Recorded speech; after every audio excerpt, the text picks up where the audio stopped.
Hi folks, welcome to my channel. So today we will discuss about the basic cloud computing. So the today tutorial is designed for all the professionals who are interested to learn about cloud computing and will help you in career paths aim for cloud engineer. So in this tutorial we will first try to understand what is cloud, why we need cloud and who are using cloud and then shall move ahead to learn about its the models, its advantages, disadvantages, and the types of cloud computing as well. So let's go ahead and start with our agenda that we all be covering in today's session. Yep. So guys, this is our agenda for today's tutorial. So we will learning about why cloud, what is cloud computing, what are the cloud models, and who are the cloud providers out there in the market. So let's get started. Let's understand why cloud. So we will understand with an example. Suppose you want to host a website and say there is no cloud computing right now. So need how would you do it? So how would you host your static website over the server? So you have to buy a stack of servers. I'm talking about the physical servers here. So you have to buy a stack of servers and while keeping the peak time in mind, so you have to buy more and more servers accordingly so that your website does not get under the latency issue. So there should not be any latency in your website, and keep in mind the traffic uh, should be distributed accordingly. So you have to buy the service uh, likewise. So you have to also monitor and maintain your all the servers. So this is how we will be hosting a website before cloud computing. So here I use the term the peak time. So what does it mean? So let's take example the peak time where your website gets huge traffic. So there's chances to have more latency on the website. So the peak time would be say in the evening 6 p.m. to 8 p.m. So you have to buy more servers so that the traffic distributes accordingly in all the servers, and you does not get any latency or traffic on your website, and your website runs smoothly. So all these tasks are very expensive as well as tedious to maintain. So there are some disadvantages too for before cloud computing. So let's have a look. So these are the disadvantages. So this setup is very expensive. Yes, guys, to set up a single server is also very expensive. So to you have to buy a stack of servers to distribute the workload. So the setup is very expensive, and troubleshooting problems can be tedious and may conflict with your business goals as well. Since the traffic is varying, so what does it mean? Say have said you example that the peak time is in the evening. Uh, let's 6 p.m. to 8 p.m. So what about after 8 p.m.? So the after 8 p.m. your servers will be idle most of the time because your it does not get much traffic or any latency on your website. So but you have but you are giving the payment to the for the servers to maintaining for monitoring as well while it is idle in most of the time. So that's why that's why we moved into cloud. So how did we fix this? So now, right now, how did it happens now? So we have moved our data on cloud servers. So there is no more buying expensive servers. So we get the scalability. So it is scalable in nature. So your server capacity will vary according to your traffic, and your cloud provider will manage your servers. Has no worries about the underlying infrastructure. So this is guys. So let's understand what is cloud computing. So, cloud computing is the on-demand delivery of IT resources over the internet with pay-as-you-go pricing. What does it mean, pay-as-you-go pricing? So, I said example about the peak times. So if you buy physical servers to distribute the workload, you have to buy a stack of servers so that the workload distributes among all the servers. And what about after the peak time, means most of the servers are idle, so your traffic varies accordingly. That's why in cloud computing we only give the pricing what we use. So we give pricing on hourly basis as compared to our physical servers. So in physical servers you charged on the monthly basis, either if you are using or not. But on the cloud, you only have to pay according to your usage. So instead of buying, owning, and maintaining physical data centers and servers, you can access technology services such as computing, power, storage, and databases on as needed basis from a cloud provider. So, in simple terms, cloud computing offer referred to as the cloud, in which is means storing or accessing your data and programs over the internet rather than your own hardware. So guys, this is the definition of cloud computing. So let's move ahead. So who is using cloud computing? So as you can see, the organization of every type, size, and industry are using the cloud for a wide variety of use cases such as data backup, disaster recovery, for email, for virtual desktop, software development, and testing big data analytics, and also customer facing web applications. So guys, everything nowadays is moved to the cloud, running in the cloud, access from the cloud, or maybe stored in the cloud. Hence the demand for the cloud architect or cloud engineer is increasing across all sectors of the economy.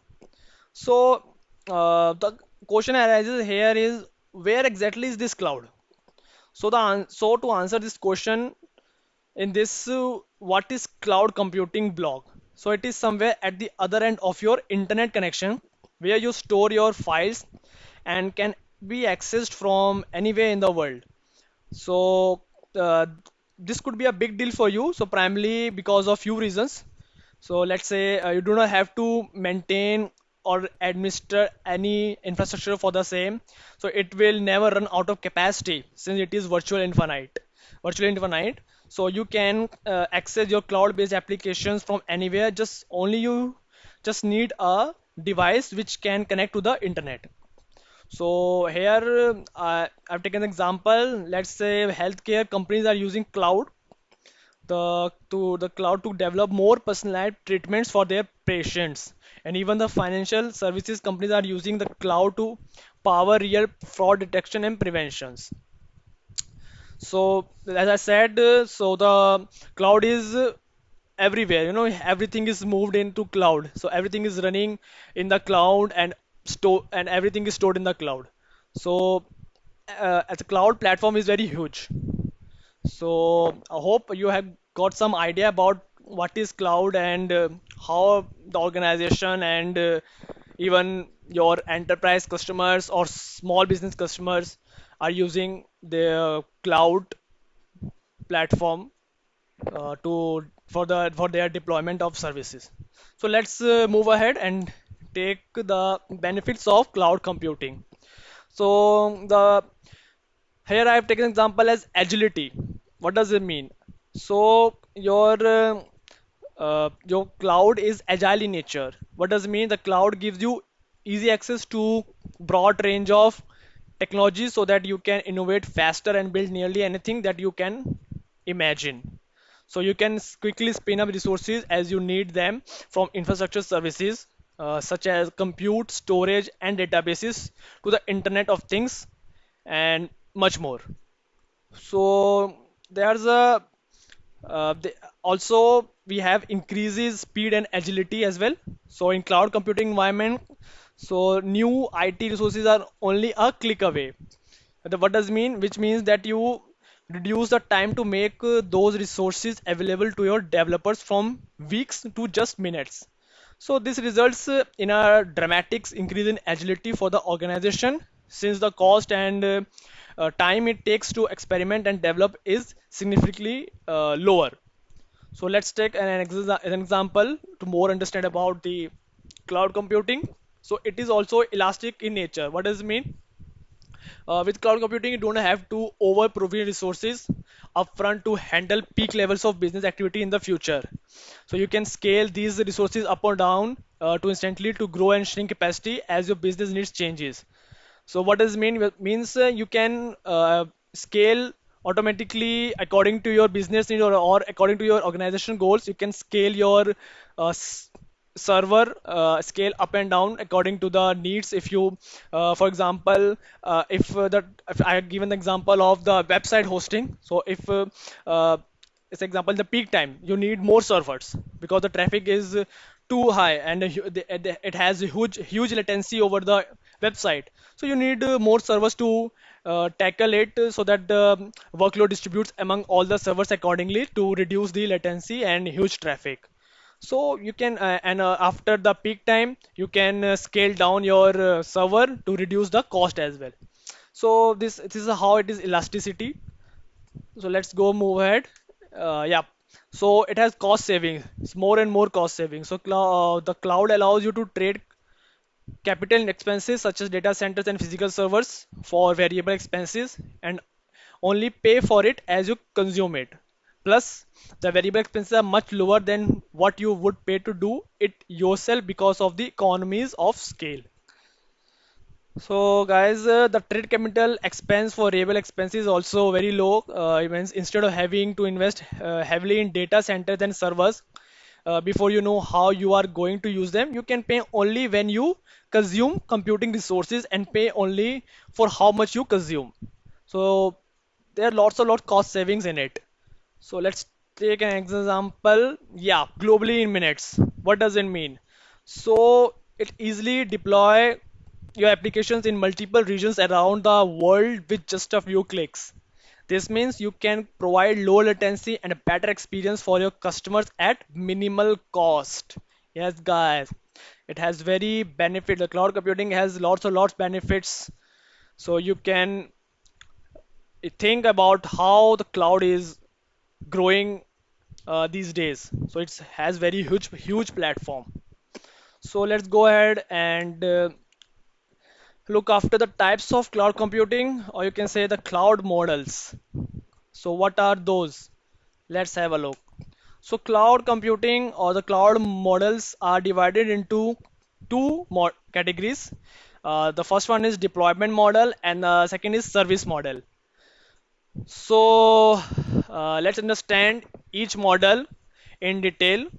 What are deployment and service? So let's move ahead. Let's discuss service models. So here you can see there are three diagrams which are showing as IaaS, which is called as infrastructure as a service, PaaS, platform as a service, and SaaS, software as a service. So what does it mean all? So let's talk about infrastructure as a service. So infrastructure as a service, which is IaaS, contains the basic building blocks for cloud IT and typically provide access to networking features and computers, which is virtual or dedicated hardware and data storage space. So IaaS provides you with the highest level of flexibility and management control over your IT resources and is most similar to existing IT resources that many IT departments and developers are familiar with today. So what does it mean, guys? So in simple terms, if I suggest what is IaaS, so our answer would be, so let's example this in this service the cloud provider provides the customer with the virtual machines and other resources as a service. So they abstract the user from the physical machine, location, data partition, and much more. So if the user wants a Linux machine, for example, so he gets a Linux machine, he will not worry about the physical physical machine or the networking of the system on which the OS is installed. Simple. So this is what is IaaS all about. So let's move ahead and talk about the PaaS service, which is platform as a service. So in this service, the cloud provider gives the ability to the consumer to deploy customer created application using programming languages, tools, etc. that are provided by the cloud provider. So the customer cannot control the underlying architecture including operating system, storage server, etc., which is done by the IS which is done in IS service. So this is the difference between PaaS and IS. So here you get all the platform. You can go through the underlying infrastructure as well, and you will be getting the networking system which is if the user wants a Linux machine, so he gets a Linux machine and will not worry about the physical machine or the networking of the system on which the OS is installed. So this is how it differs from the PaaS. So in simple terms, if I give the example of PaaS, uh, if you are developer, so since this service provides you a platform for developing applications like Google App Engine. So if I take example of IS, so the example for IS is servers, which is EC2 instance or server, you can say, which I've given example about the server. So you can uh, you can connect it with the servers. So let's go ahead and talk about the SaaS model, which is software as a service. So it is pretty simple. So in this service, the cloud provider leases applications or softwares which are owned by them to its client. So the client can access this software on any device which is connected to the internet using tools such as a web browser or any app. Say, so I will be giving examples. Say example, Salesforce.com. So which provides the CRM, means customer relation manager, on the cloud infrastructure to its client and charges them for it. But the software is owned by the Salesforce company only. So also you can take one more example as email service, which we do in our daily basis. We uh, create, send and receive emails on daily basis. So these are the examples which comes under the SaaS model.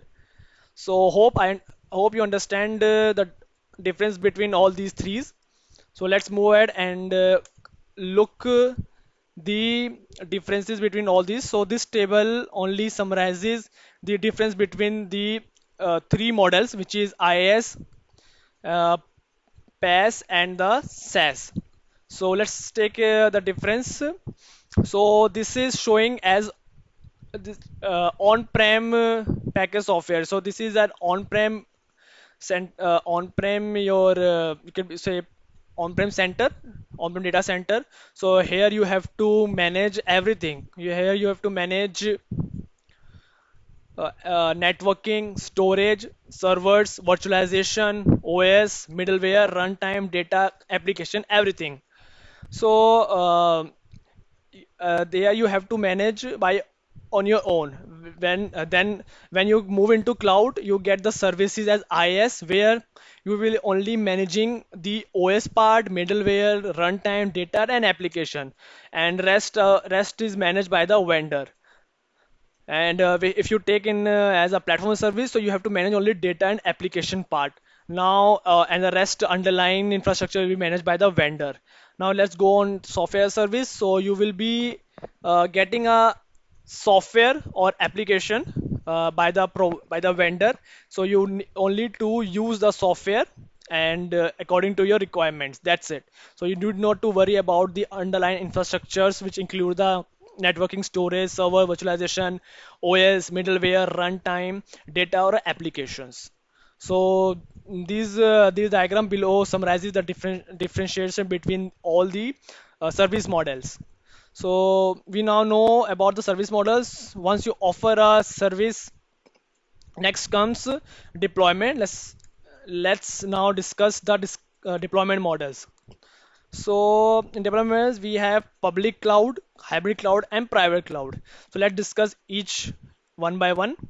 So let's discuss what is public cloud. So in a public cloud, the deployment mode in a public cloud deployment mode, the services which are deployed are often for public use, and generally public clouds are free.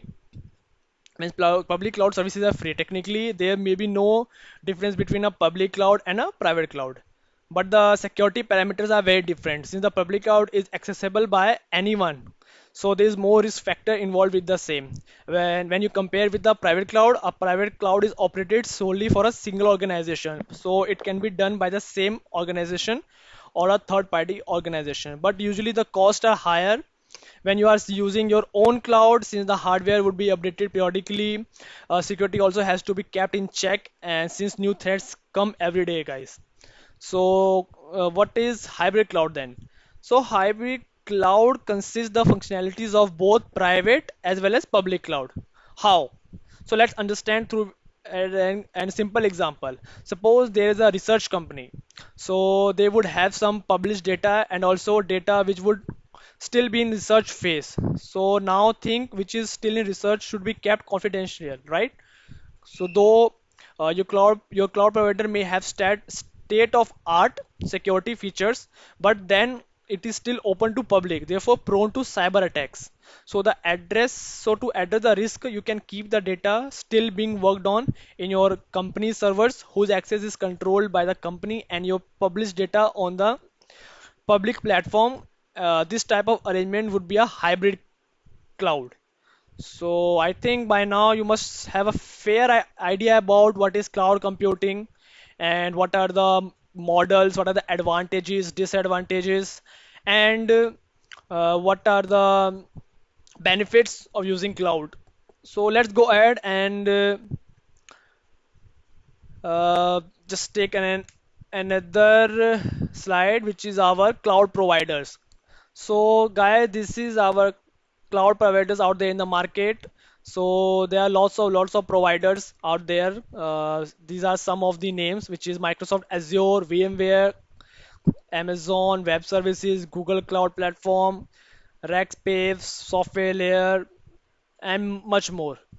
So so we in our next coming video, we will learning about the Amazon Web Services as a platform. So we'll be using the cloud provider of Amazon Web Services.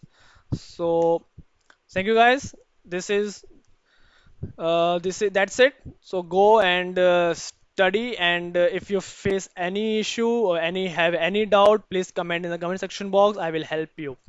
So thank you guys.